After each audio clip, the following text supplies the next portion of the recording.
kasih untuk pagi hari yang indah.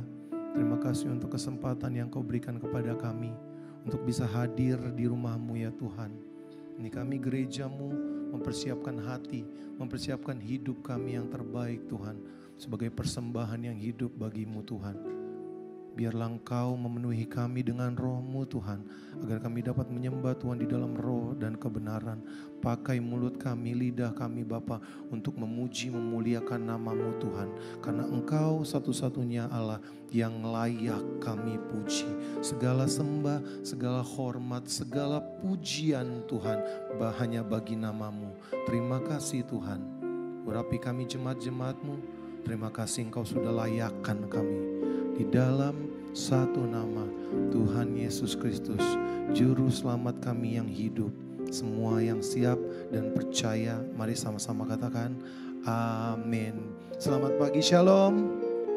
Shalom, sekali lagi saya mau lihat tangan-tangan yang diberkati Tuhan sepanjang minggu ini, haleluya. Lihat kiri kanan, berikan senyum yang terbaik. Mari kita siapkan hati kita. Kita mau menyembah Tuhan di dalam roh dan kebenaran. Ini kami Tuhan, kami ada di dalam tahta-Mu yang kudus. Kami ingin merasakan Tuhan betapa luar biasanya Allah kami. Kami percaya Tuhan roh-Mu memenuhi setiap kami Tuhan. Dan hadirat-Mu memenuhi tempat ini. Terima kasih Tuhan. Ya Bapa, kami rindu memandang Engkau. Kami rindu mendengar suara-Mu Tuhan. Terima kasih Yesus. Oh, penuhi kami Tuhan. Penuhi hatiku dengan hadir-Mu.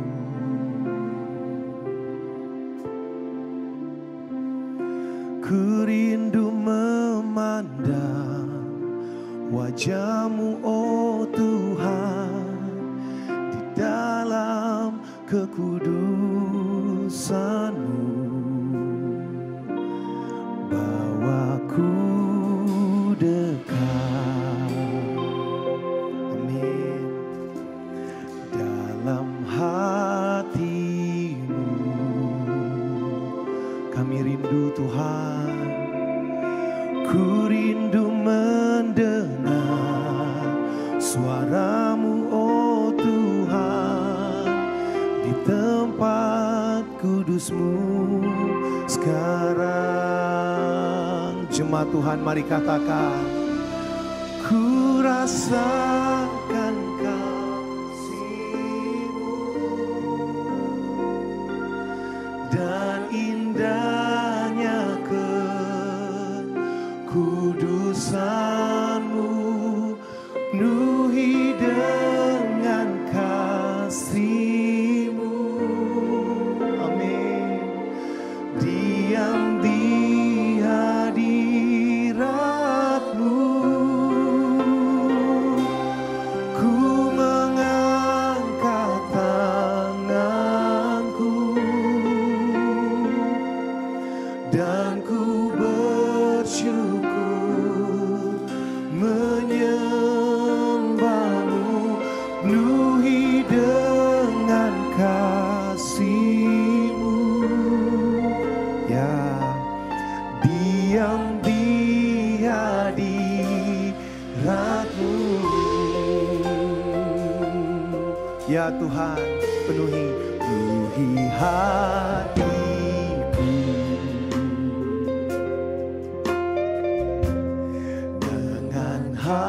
hadir-Mu. Kami rindu Tuhan, ku rindu memandang wajah-Mu oh Tuhan, di dalam kekudusan-Mu.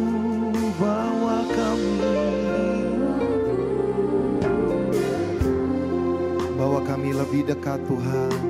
Amin. Dalam hati-Mu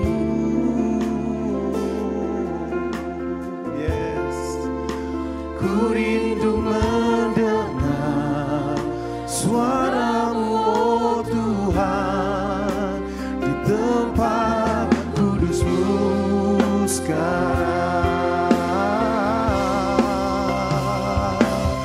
Ku rasakan kasih-Mu, ya, dan indahnya kekudusan-Mu, penuhi dengan kasih-Mu.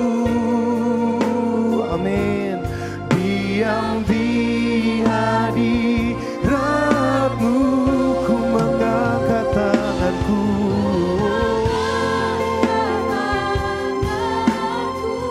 dan ku bersyukur. Amin. Menyembah-Mu, penuhi dengan kasih-Mu. Diam di hadirat-Mu.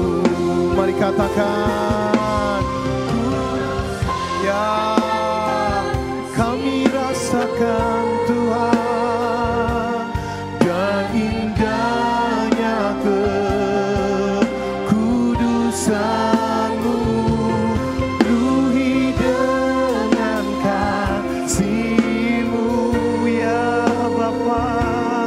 Diam di hadirat-Mu, ku mengangkat tanganku, ya, dan ku bersyukur. Menyembah-Mu, penuhi dengan kasih-Mu. Kami mau diam Tuhan di hadirat-Mu. Mari jemaat, angkat pujian-Mu.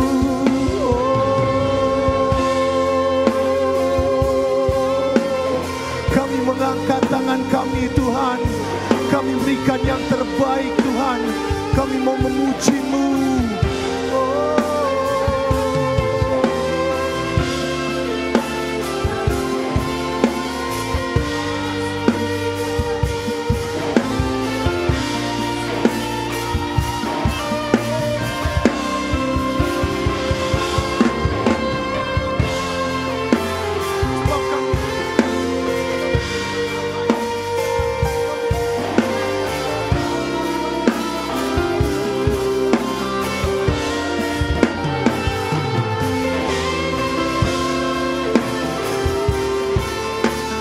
Saya undang Bapak Ibu untuk bangkit berdiri. Mari kita sembah Tuhan. Yesus Tuhan. Oh. Amin. Ku rasakan kasih-Mu. Amin. Dan indahnya kekudusan-Mu Tuhan.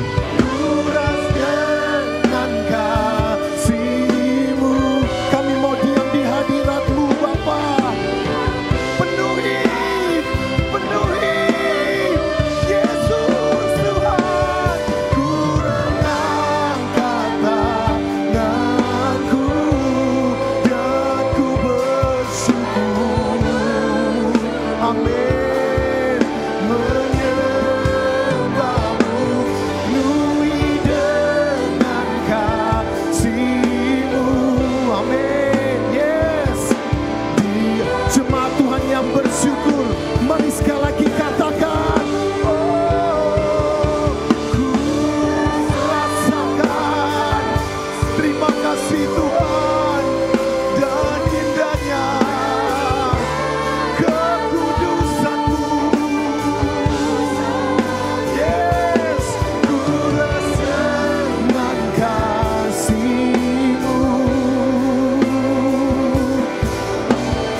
bersama Tuhan.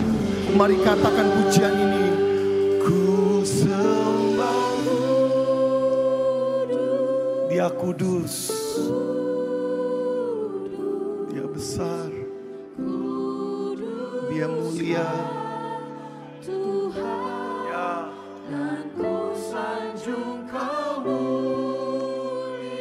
semua buat Tuhan mulia. Sekali lagi katakan, bagimu persembahkan yang terbaik buat Tuhan. Katakan, ku sembah kudus, kudus, kuduslah Tuhan, dan ku sanjung Kamu mulia.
Engkau kudus, Engkau mulia. Kami persembahkan yang terbaik yang kami bisa berikan Tuhan. Karena Engkau satu-satunya Allah yang layak disembah. Jemaat Tuhan yang siap dan lebih antusias lagi menyembah Tuhan, mari sama-sama katakan dengan sukacita, amin. Sekali lagi shalom, shalom. Tos kiri kanan, katakan ayo bersukacita. Yes, mari kita memuji Tuhan. Kita mau menyanyi buat Tuhan.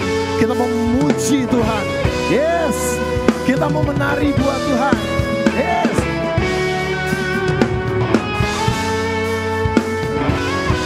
Ya, jemaat Tuhan. 1, 2, goyang. Hey.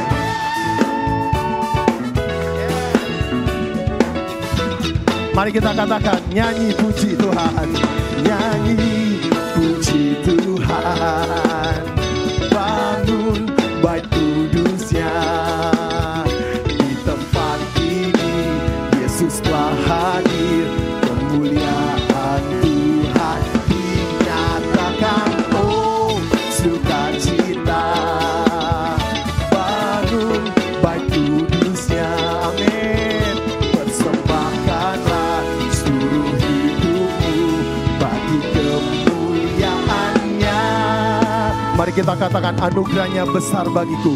Anugerahnya bagiku. Kasihnya dicurahkan. Sambut, amin, juru selamat. Bersorak, nyanyi, nyanyi, puji Tuhan. Bangun bait kudusnya. Di tempat, amin, Yesus telah hadir. Kemuliaan Tuhan dinyatakan. Oh, sukacita. Bangun bait kudusnya. Persembahkanlah seluruh hidupmu bagi kemuliaannya. Jemaat Tuhan katakan, anugerahnya bagiku. Anugerahnya bagiku. Kasihnya dicurahkan. Sambutlah, sambutlah dia. Siapa? Yes. Bersorak, nyanyi puji Tuhan. Nyanyi puji Tuhan. Bangun bait kudusnya. Di tempat ini Yesus telah hadir. Kemuliaan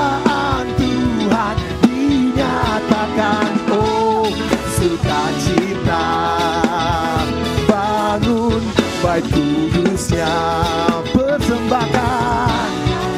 Yes, hidupku bagi kemuliaannya. Sekali lagi katakan yuk, anugerahnya bagiku. Mari katakan, anugerahnya. Lebih lagi buat Tuhan, kasihnya dicurahkan. Sambutlah dia, juru selamat. Katakan angkat tanganmu, bersoraklah, bersoraklah, bersoraklah, nyanyi, nyanyi, puji Tuhan. Yes, bangun baik kudusnya. Di tempat ini Yesus telah hadir, kemuliaan Tuhan dinyatakan. Oh, sukacita, bangun baik kudusnya, persembahkanlah. Yes, seluruh hidupmu bagi kemuliaan, persembahkanlah, persembahkanlah seluruh hidupmu bagi kemuliaan. Sekali lagi katakan, persembahkan, persembahkanlah seluruh hidupmu bagi kemuliaannya. Tepuk tangan di atas kepala yuk. Yuk, yuk, yuk, yuk.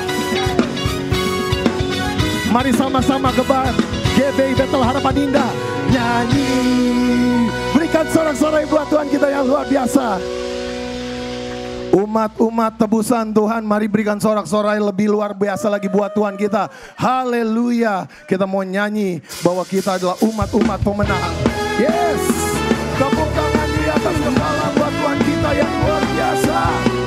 Yes, terima kasih Tuhan.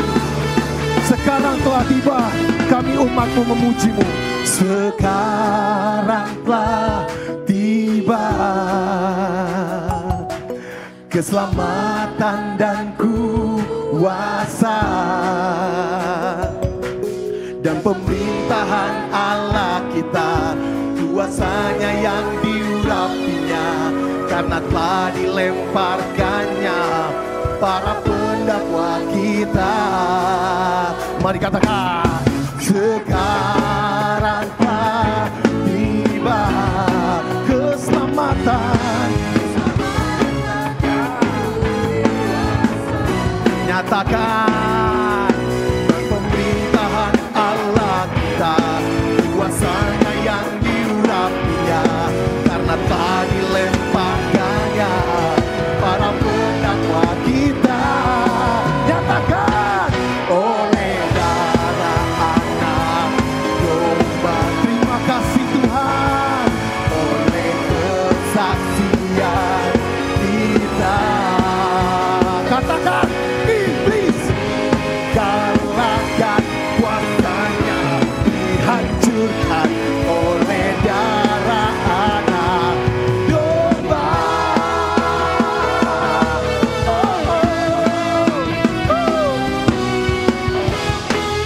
Mari jemaat GBI Bethel Harapan Indah, katakan sekarang.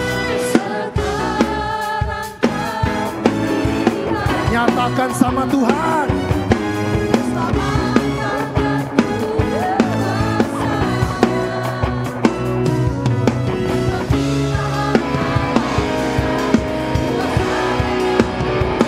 Karena apa? Para pendakwa kita. Nyatakan oleh darah anak domba. Yes, Tuhan, oleh kesaksian kita, iblis dikalahkan, kuasanya dihancur. Amin. Oleh darah anak domba. Katakan, oleh darah anak domba, oleh kesaksian kita. Yes, kita, iblis dikalahkan, kuasanya dihancurkan oleh darah. Musik memuji Tuhan. Yes, kami menang Tuhan oleh kuasa-Mu yang sempurna.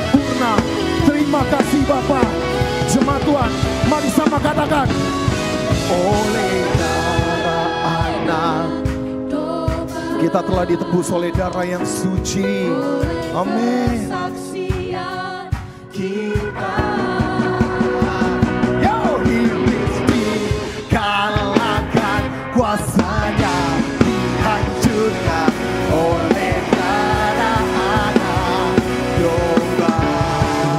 Mari katakan, oleh darah anak domba, oleh kesaksian kita. Iblis dikalahkan, kuasanya dihancurkan oleh darah anak, oleh darah anak domba. Sekali lagi berikan kemuliaan buat Tuhan. Haleluya.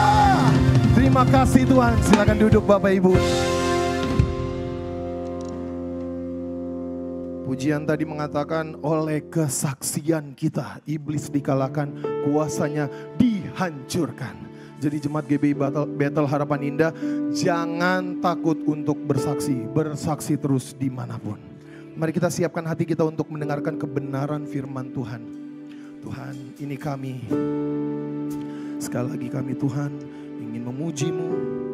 Dan biarlah hati kami terbuka Tuhan untuk dapat menerima firman-Mu Tuhan. Terima kasih. Haleluya. Roh-Mu yang hidup penuhiku, mengalir dalamku.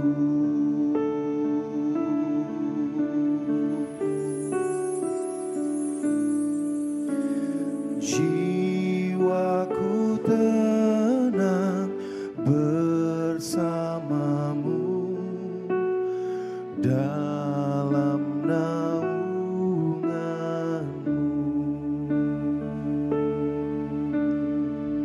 Jemaat mari katakan, ku buka hati untuk jamahan-Mu, berserah penuh di hadirat-Mu.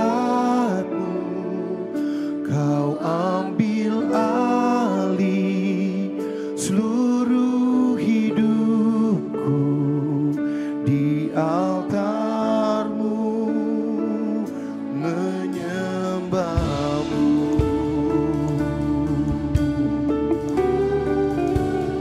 Roh-Mu yang kudus, Roh-Mu yang kudus, pulihkanku.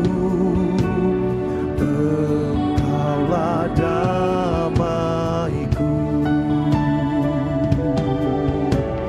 Ku hidup oleh anugerah-Mu yang menyertaiku, yang menyertaiku, yang menyertaiku. Mari katakan, ku buka hati untuk jamahan-Mu, berserah penuh di hadirat-Mu. Kau ambil alih seluruh hidupku di altar-Mu, menyembah. Ku buka hati, ya Tuhan, untuk jamahan-Mu,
hati. Mari angkat tanganmu, mari katakan, Yesus Tuhan, kami berserah penuh. Kau ambil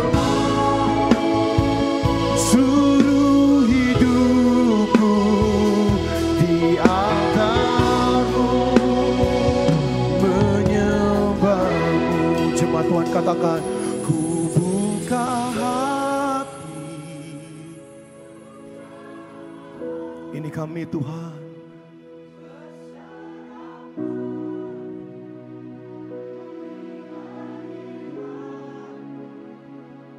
Kau ambil alih seluruh hidupku di altar-Mu.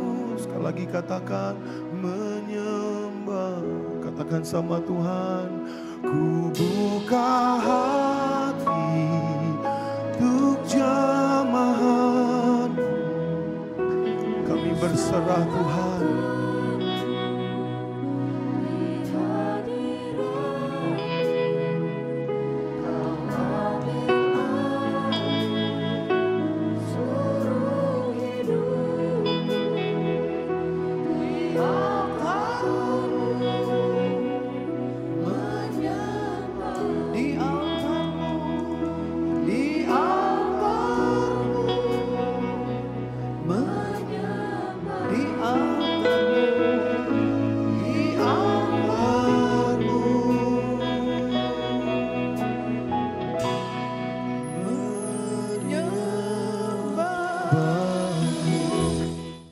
Shalom saudara sekalian, senang sekali saya Pendeta Rubin Adi Abraham bisa melayani Anda dalam ibadah ini. Hari ini saya akan membahas tentang karya Roh Kudus dalam gereja dan hidup kita.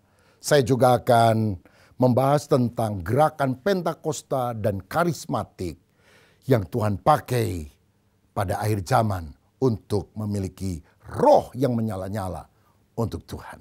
Mari kita akan baca Kisah Para Rasul pasal pertama ayat yang ke-8 yang berbunyi demikian. Tetapi kamu akan menerima kuasa kalau Roh Kudus turun ke atas kamu. Dan kamu akan menjadi saksiku di Yerusalem dan di seluruh Yudea dan Samaria dan sampai ke ujung bumi. Haleluya. Saudara sekalian, sejak awal berdirinya gereja Tuhan, Roh Kudus memiliki peranan yang sangat sentral dalam pertumbuhannya.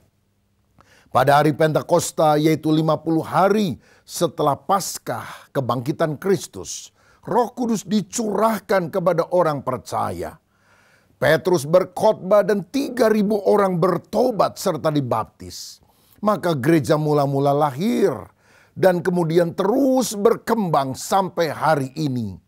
Dan saya percaya kalau jemaat mula-mula sangat bergantung kepada karya dan kuasa Roh Kudus, hingga kini pun kita membutuhkan lawatan Roh Kudus, baik di dalam perkembangan gerejanya dan juga dalam kehidupan kita secara pribadi. Nah, pada bagian pertama ini saya akan membahas tentang pengaruh Roh Kudus dalam perkembangan gereja. Yang pertama, di abad pertama hingga abad yang kelima, ini zaman gereja perdana, hari Pentakosta terjadi dan Kisah Rasul 2 ayat 1-4 menunjukkan peristiwa itu. Dikatakan demikian, ketika tiba hari Pentakosta semua orang percaya berkumpul di satu tempat. Tiba-tiba turunlah dari langit suatu bunyi seperti tiupan angin keras yang memenuhi seluruh rumah di mana mereka duduk. Dan tampaklah kepada mereka lidah-lidah seperti nyala api yang bertebaran dan hinggap pada mereka masing-masing. Maka penuhlah mereka dengan Roh Kudus, lalu mereka mulai berkata-kata dalam bahasa-bahasa lain seperti yang diberikan oleh Roh itu kepada mereka untuk mengatakannya. Saudara sekalian, dari sejak awal pertumbuhan dari gereja di atas muka bumi ini, Roh Kudus memberikan karunia-karunia rohaninya untuk mengembangkan gereja. Termasuk bahasa roh, nubuatan, kesembuhan ilahi, dan sebagainya.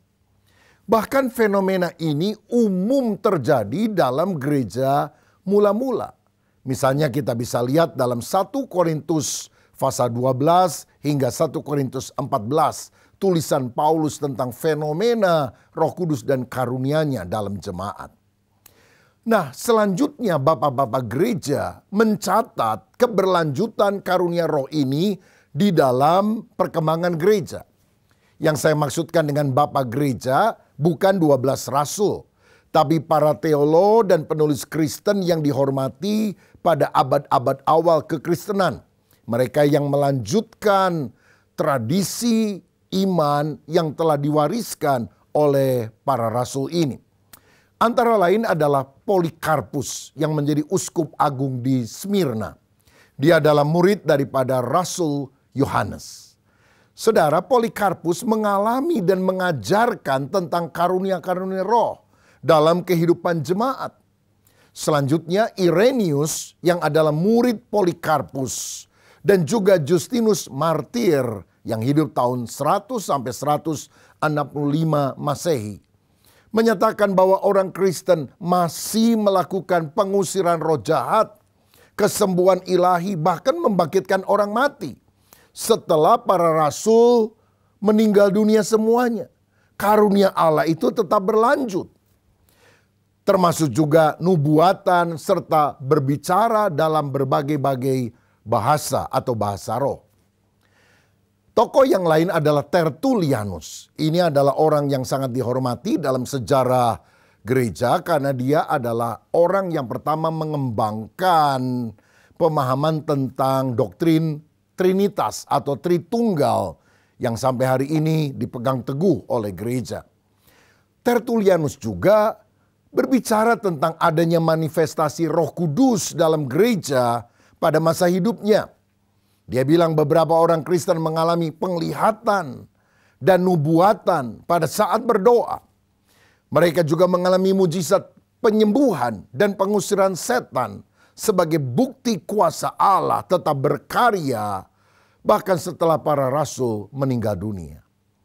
Tertullianus adalah orang yang mendukung gerakan Montanisme yang menghidupkan kembali karunia Roh Kudus yang tampaknya mulai berkurang dalam gereja secara umum pada waktu itu. Orang lain adalah Origenes. Dia adalah pemimpin gereja dari Alexandria, Mesir. Hidup tahun 185 sampai 254 Masehi atau abad 3. Dia berkata bahwa meskipun karunia mujizat mungkin berkurang dibandingkan zaman para rasul, namun karunia-karunia rohani seperti penyembuhan dan pengusiran roh jahat masih terjadi di antara orang-orang percaya yang hidup dalam kekudusan dan doa. Jadi ketika orang percaya hidup kudus, hidup dalam doa, manifestasi Roh Kudus itu masih terjadi. Ada seorang teolog yang ternama, namanya Agustinus dari Hippo, tahun 354 sampai 430 Masehi, berarti memasuki abad yang kelima. Pada awalnya dia skeptis, kurang percaya terhadap karunia-karunia rohani dari Roh Kudus. Namun pada akhir hidupnya Agustinus mengakui keberadaan mujizat dan karunia Roh Kudus dalam gereja. Misalnya dalam karyanya The City of God, dia menulis bahwa mujizat-mujizat masih terjadi dan merupakan bagian dari pengalaman gereja.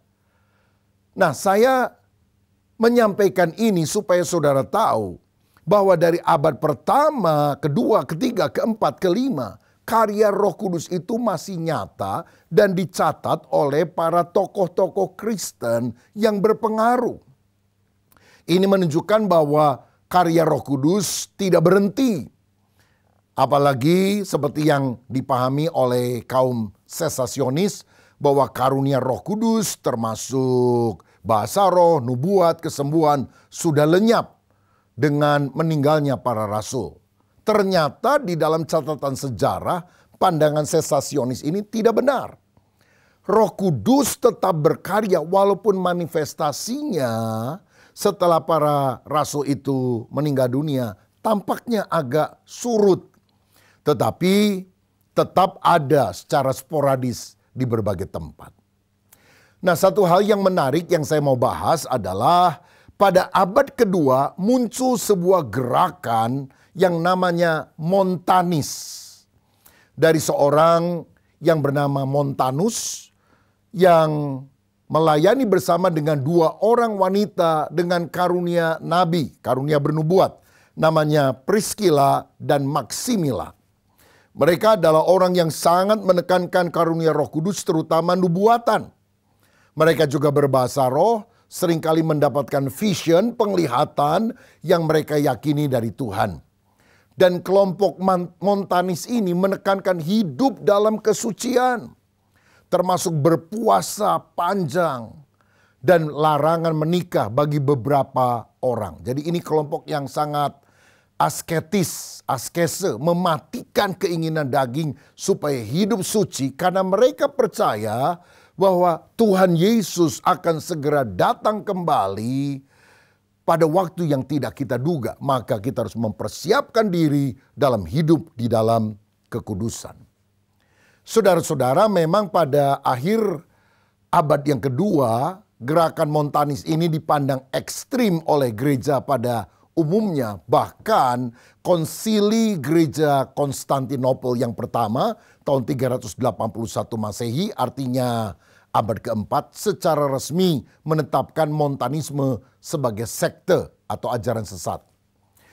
Tetapi kita harus melihat bahwa munculnya Montanisme dengan menekankan hidup saleh, karunia Roh Kudus, walaupun pemahaman teologi mereka mungkin agak melenceng, ekstrim, telah membuka kesadaran awal bahwa Roh Kudus bukan sekedar doktrin yang kita percaya dengan akal kita, tetapi dia adalah pribadi yang tetap bekerja dalam kehidupan gereja dan juga menunjukkan bahwa karunia roh terus berlanjut setelah zaman para rasul.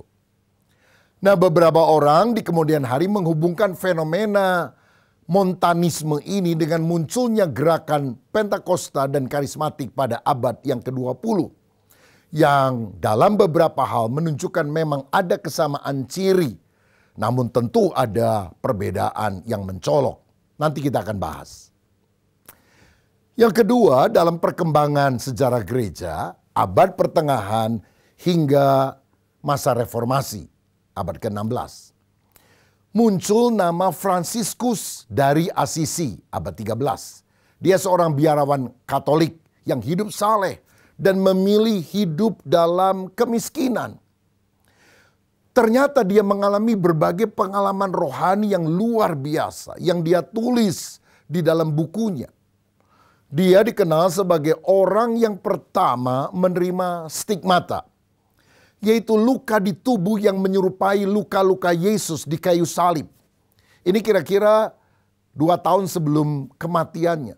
Tiba-tiba setelah dia berdoa sungguh-sungguh, dia mendapati ada luka-luka seperti yang dialami oleh Yesus pada tangannya, pada kakinya, pada lambungnya, pada kepalanya seperti bekas diberi mahkota duri dan seperti orang yang dicambuk pada tubuhnya. Dan ini sesuatu yang supranatural, yang mengherankan. Dan kejadian ini adalah hal yang pertama dicatat dalam sejarah Kristen, di mana seseorang mengalami fenomena tersebut. Dan banyak orang percaya meyakini itu menunjukkan persatuan yang sangat mendalam antara Fransiskus Asisi dengan penderitaan Kristus. Nah, Fransiskus Asisi juga seringkali dipakai oleh Tuhan untuk menyembuhkan orang sakit dengan doa dan sentuhannya. Dia tumpangkan tangan, orang sakit menjadi sembuh. Dia juga menerima penglihatan, vision tentang panggilannya untuk memperbarui gereja dan sering bernubuat tentang masa depan. Jadi lihat, sampai pada abad ke-13 dalam gereja Roma Katolik ada orang yang dipakai dengan karunia rohani yang sangat luar biasa. Bahkan sampai hari ini Ordo Fransiskan itu melayani dengan sungguh-sungguh dan beberapa di antara mereka bahkan menjadi paus yang sangat dihormati. Saudara-saudara, berikutnya ada gerakan Anabaptis abad 16. Ini adalah bagian daripada reformasi Protestan yang dimulai oleh Martin Luther tahun 1517. Yang sangat menekankan baptisan untuk orang dewasa, bukan untuk anak-anak. Baptisan juga dilakukan dengan cara penyelaman, bukan percik. Gerakan Anabaptis ini juga sangat menekankan kehidupan kudus, holiness. Mereka mengalami karunia Roh Kudus termasuk bernubuat, berbahasa roh, dan juga kesembuhan ilahi. Kelompok lain yang kita lihat dalam sejarah juga mengalami lawatan Roh Kudus adalah Quakers yang didirikan oleh George Fox pada abad ke-17. Mereka mengajarkan hidup sederhana dan meyakini bahwa orang percaya dapat mengalami kehadiran Roh Kudus secara langsung dan percaya bahwa Tuhan masih berbicara melalui nubuat. Perjumpaan dengan Roh Kudus itu seringkali menyebabkan orang Quaker ini bergetar. Karena itulah mereka disebut sebagai Quakers, artinya orang yang suka bergetar. Karena apa? Ada lawatan Roh Kudus yang mereka alami di dalam kehidupan. Ini sesuatu yang fenomenal sebetulnya. Nah, berikutnya yang ketiga kita melihat kebangunan rohani awal antara tahun 1700 sampai 1800 Masehi. Salah satu tokoh yang ternama adalah John Wesley. Dia adalah pendiri dari gereja Metodis. Dia adalah seorang penggerak daripada Holiness Movement, gerakan kekudusan. Kalau Martin Luther menekankan tentang iman, orang diselamatkan bukan karena perbuatan baik, tapi karena iman. Kemudian datanglah John Wesley melengkapi bahwa orang yang beriman harus menunjukkan imannya dalam perbuatan baik, yaitu dalam kekudusan. Saudara-saudara, John Wesley ini mengalami kepenuhan Roh Kudus yang menghasilkan revival, kebangunan rohani besar, baik di Inggris maupun di Amerika Serikat. Dan bahkan the Great Awakening yang terjadi di Amerika Serikat yang memunculkan banyak hamba-hamba Tuhan yang dipakai oleh Allah di sana, itu juga terpengaruh oleh gerakan rohani yang terjadi di Inggris yang diawali oleh John Wesley. Berikutnya ada revivalist seperti Charles Finney tahun 1800-an mengajarkan tentang baptisan dalam Roh Kudus yang membawa kuasa untuk pelayanan. Saudara, di dalam pelayanan Charles Finney ini banyak sekali mujizat dilakukan karena dia menekankan power of the Holy Ghost, kuasa oleh Roh Kudus yang menyebabkan tanda-tanda ajaib, mujizat heran yang luar biasa. Yang keempat adalah gerakan Pentakosta dan karismatik tahun 1900-an hingga kini. Jadi awal abad 20 sampai sekarang abad 21. Dalam pengalaman itu muncul nama Agnes Osman yang tahun 1901 tanggal 1 Januari didoakan oleh Charles Parham di sekolah Alkitab Bethel di Topeka, Kansas.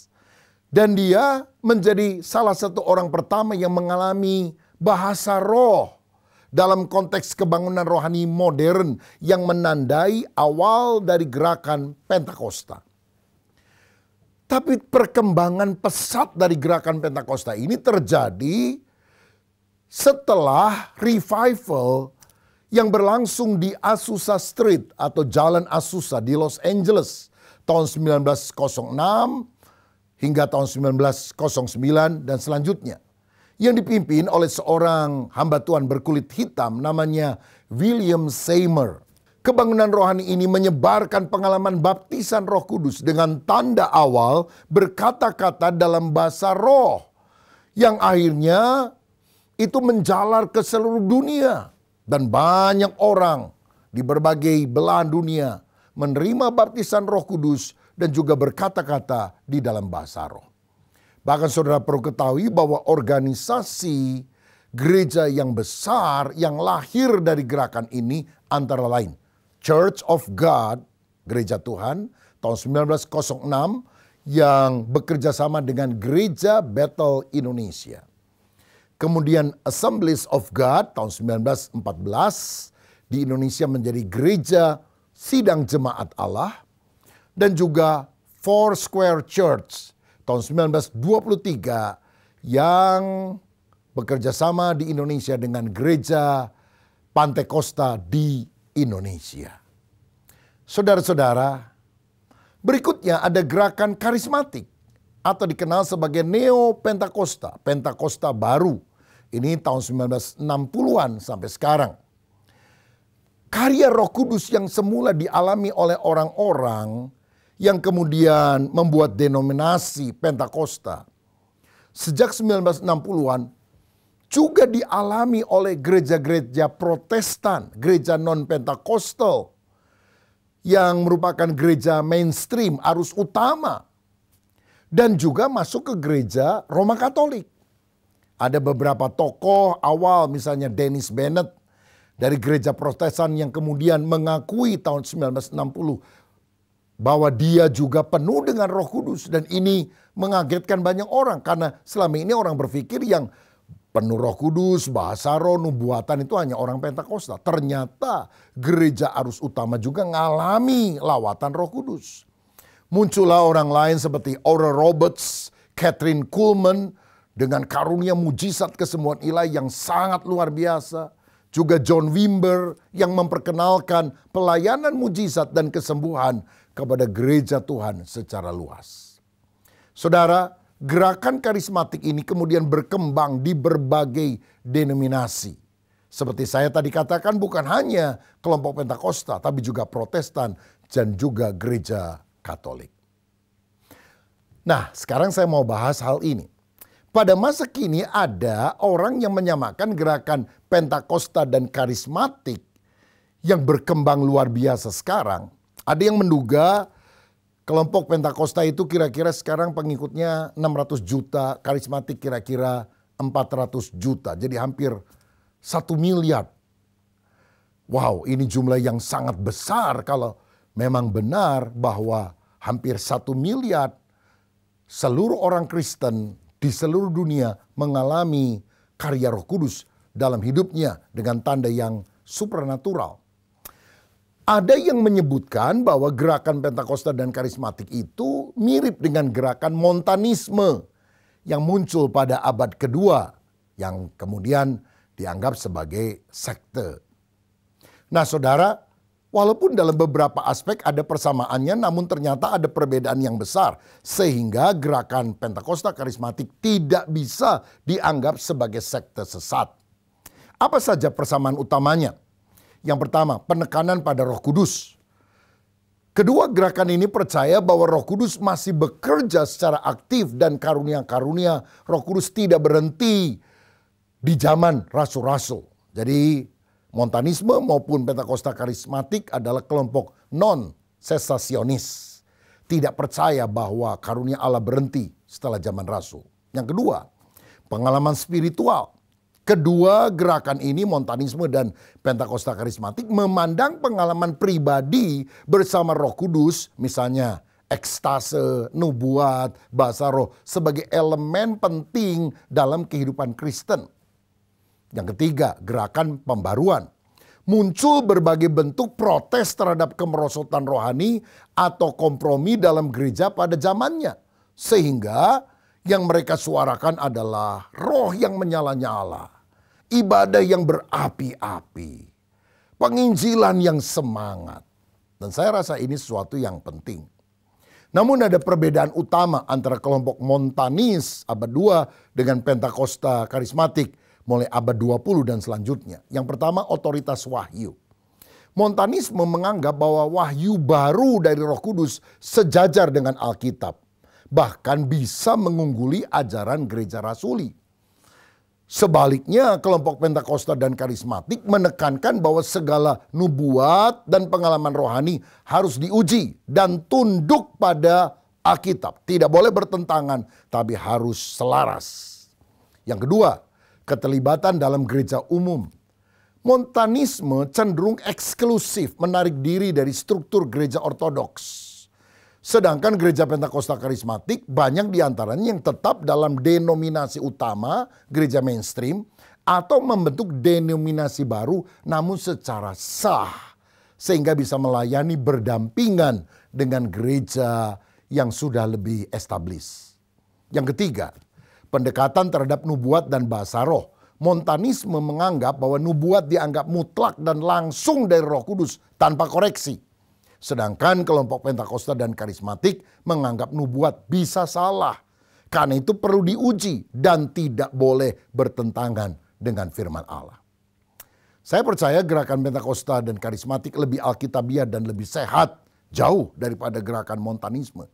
Tetapi intinya gerakan Pentakosta Karismatik menghidupkan kembali semangat kebangunan rohani dan pengalaman ilahi dalam kekristenan modern. Serta mendorong pelayanan kesembuhan, misi, dan komunitas penyembahan yang hidup. Sekarang bagian yang kedua, pengaruh positif gerakan Pentakosta Karismatik. Yang pertama dalam gereja, munculnya pujian dan penyembahan yang dinamis. Sehingga gereja itu tidak kaku, tapi orang bergairah memuji menyembah Allah.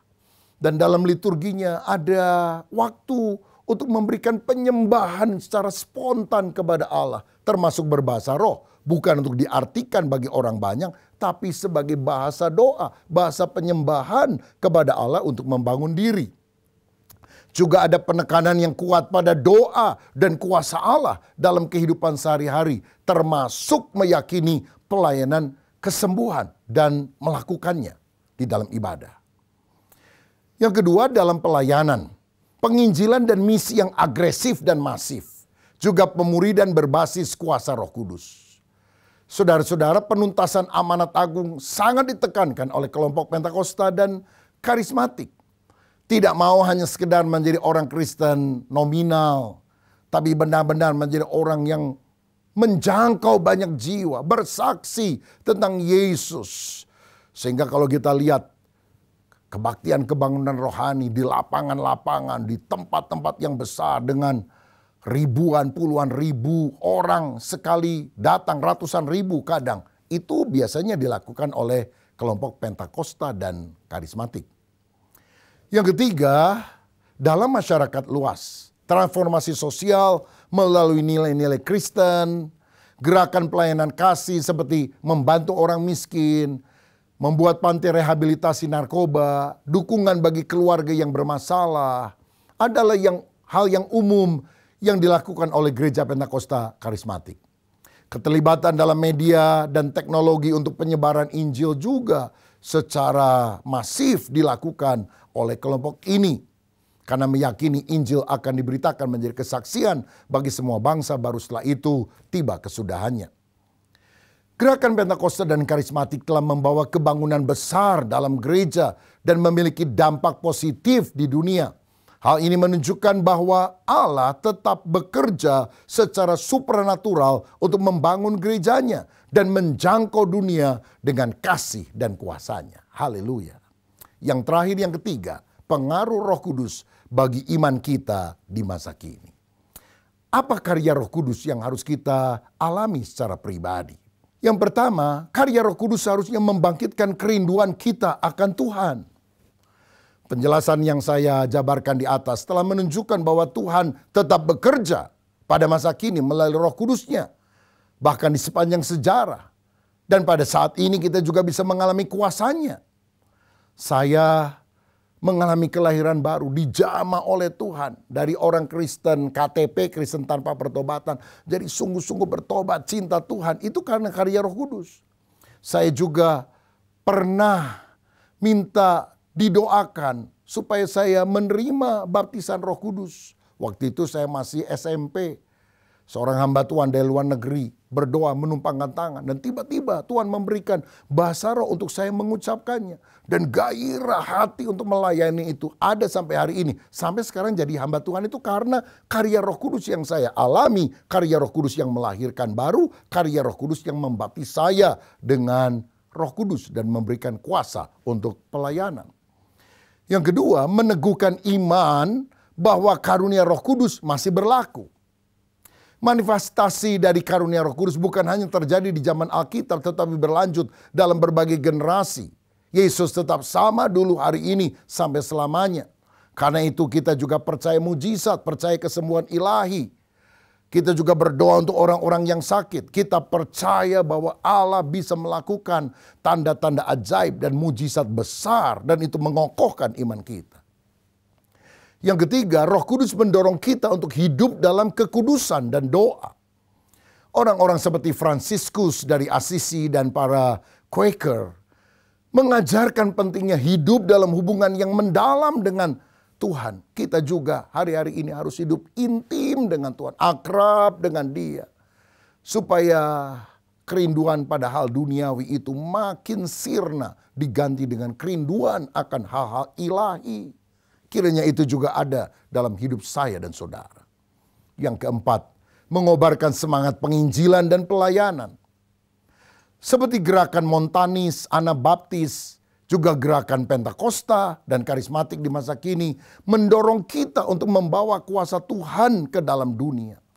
Matius 28, Yesus bicara soal amanat agung, pergilah jadikan semua bangsa muridku, baptislah dan ajarlah mereka. Saudara, kita harus melakukan pekabaran Injil. Bersaksi kepada keluarga, bersaksi kepada teman-teman, supaya mereka beriman kepada Yesus. Gerakan misi harus kita lakukan sampai ke ujung bumi, termasuk penanaman gereja-gereja baru. Karena penanaman gereja adalah metode penginjilan yang paling efektif di bawah kolong langit ini. Kita harus terlibat dalam PI dan misi. Yang kelima, menyadarkan kita akan kedatangan Kristus. Seperti Montanis dan juga banyak kelompok lain yang sangat menekankan persiapan untuk menantikan kedatangan Kristus kembali. Kita juga pada masa kini diingatkan untuk selalu berjaga-jaga, berdoa dan menyambut kedatangannya. Tanda-tanda zaman sudah sangat nyata. Peperangan di mana-mana, gempa bumi di mana-mana, munculnya ajaran-ajaran sesat di mana-mana. Saya percaya tidak lama lagi Tuhan Yesus akan datang. Karena itu mari kita bersiap. Bukan seperti 5 gadis yang bodoh, tapi seperti 5 gadis yang bijaksana. Yang selalu memiliki pelita yang menyala dan minyak yang siap. Sehingga hidup kita selalu dipenuhkan dengan Roh Kudus dan berkobar bagi Dia. Saudara, sejarah gereja menunjukkan bahwa Roh Kudus tetap bekerja, membangkitkan gereja dan juga individu-individu yang haus akan kehadirannya. Kita juga dipanggil untuk mengalami kuasanya dan menyebarkan kasih serta Injilnya kepada dunia ini. Apakah ada di antara saudara yang hari ini mau berkata, Roh Kudus, Engkau yang sudah bekerja di dalam gereja Tuhan, bekerjalah juga dalam hidupku. Gairahkan aku dengan cinta akan Engkau. Berikan aku juga pengurapan, karunia-karunia roh. Sehingga ketika aku melayani, banyak jiwa percaya kepada Yesus. Banyak jiwa bertobat. Dan mereka juga mengalami tanda-tanda ajaib dan mujizat heran. Siapa yang rindu hidupnya dipakai oleh Roh Kudus? Mari kita taruh tangan di dada, kita berdoa. Bapa, terima kasih untuk kebenaran firman-Mu. Kami tahu Roh Kudus tidak hanya bekerja zaman dulu, tapi bekerja sepanjang sejarah. Dan karena itu ya Roh Kudus, bekerjalah juga dalam hidup kami sekarang dan seterusnya. Jamah setiap anak-anak-Mu yang merindukan dilawat oleh Roh Kudus, yang menaruh tangan di dada. Dalam nama Yesus penuhlah dengan Roh Kudus. Dalam nama Yesus biarlah hatimu berkobar dengan kuasa Allah. Dan kau juga mengalami karunia-karunia Roh Kudus yang telah terjadi pada zaman rasul-rasul sepanjang sejarah gereja pada masa kini, bahkan sampai kedatangan Kristus kali kedua. Berkat atas kami dalam nama Tuhan Yesus. Haleluya. Amin. Terima kasih Tuhan Yesus. Bapa, kami sungguh bersyukur kepadamu karena Tuhan sudah hadir dan memberkati kami hari ini. Kami percaya kebenaran-Mu tidak akan pernah kembali sia-sia. Akan mengerjakan perkara-perkara rohani yang indah dalam hidup kami. Ketika rumah tangga kami dipimpin oleh Roh Kudus, kami menjadi suami yang takut Tuhan, mengasihi istri, istri menghormati suami, anak-anak hormat sama orang tua tidak membangkitkan amarah dalam anak-anak, maka di situ terjadi kuasa Roh Kudus, sehingga rumah tangga kami, keluarga kami adalah keluarga yang diurapi, dipimpin oleh kuasa Roh Kudus. Hari-hari ini ada banyak tantangan, ada banyak pergumulan, bahkan anak-anak kami rentan dengan kejahatan. Tapi kami percaya Engkau ada bersama dengan mereka. Dimanapun berada, kami terbatas sebagai orang tua. 24 jam tidak bisa mengawasi. Tapi ketika anak-anak kami sejak dalam kandungan sudah mengenal firman Allah, besar mereka akan menjadi anak yang takut akan Tuhan. Terima kasih buat kebaikan-Mu, berkati para pemimpin rohani kami, berkati bangsa dan negara kami Bapa. Ini doa dan pengharapan kami dalam nama Yesus. Kami berdoa dan mengucap syukur. Sekarang sidang jemaat, angkat kedua tangan-Mu, perkatakan amin bagi apa yang saya doakan jadi kenyataan dalam hidup kita.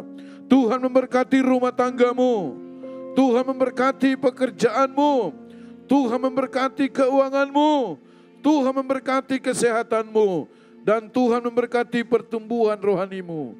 Sekarang pulanglah, terimalah berkat daripada Allah Bapa, cinta kasih dalam Tuhan Yesus Kristus, dan melalui persekutuan yang indah dalam kuat kuasa Roh Kudus, tinggal tetap menyertai kita mulai pagi hari ini sampai Maranatha. Yesus Kristus datang pada kali yang kedua, menjemput kita di awan-awan yang permai. Yang percaya dan sudah diberkati Tuhan, mari katakan bersama, amin. Kau Allah yang besar, ajaib dan mulia. Kau Yesus yang selalu membuatku terpesona. Segala pujian bagimu ya Tuhan. Hanya Kau yang layak ku agungkan. Hanya Kau yang layak, hanya Kau yang layak, hanya Kau yang layak ku agungkan. Ibadah kita telah selesai. Selamat hari Minggu. Tuhan Yesus memberkati kita semua.